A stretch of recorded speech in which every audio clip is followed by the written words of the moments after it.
لایل مبارکه سوره چې د قران عظیم شان 92مه سوره ده په مکه معظمه کې را نازله شوې ده 21 مبارک آیاتونه لري تلاوت او پښتو ترجمه یې لومړی آیت څخه اوري بسم الله الرحمن الرحیم د الله په نوم چې ډیر زیات مهربان پورا رحم لرونکی دی والليل اذا يغشى والنهار إذا تجلى وما خلق الذكر والأنثى إن سعيكم لشتى قسم دی پشپا کله چې هغه خورش او په ورځ کله چې هغه روخانه شي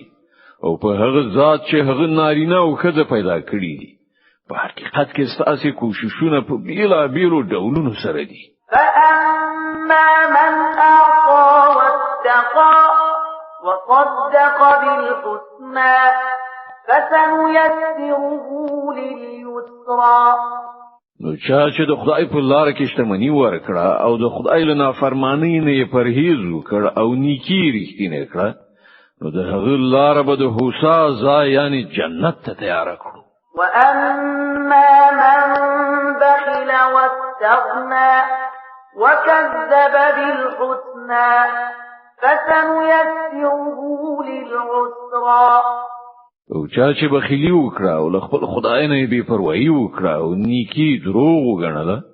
هغه ته به موږ د سختیا سره یعنی دوزخ ته لار آسانه کړو وما يغني عنه ماله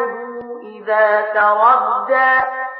او خنو د هغه مال به هغه ته څه په درو خوري په هغه وخت کې چې هغه په ګور کې واچول تباشي ان علينا للهدى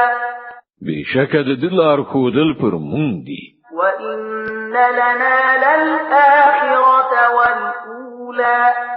او په حقیقت کې د آخرت او دنیا دواړو همدا مونږ څښتن یو فأنذرتكم نارا تلظى نو ما تاسو ته خبر درکړای دی لمبو وهون کی اور نه لا يصلاها إلا الأشقى الذي كذب وتولى په هغه کې نسوځي مګر هغه ډیر زیات بدمرغه چې د خدای آیاتونو ته د دروغ نسبت وکړي او مخ واړوي وسيجنبها الأتقى الذي يؤتي ماله يتزكى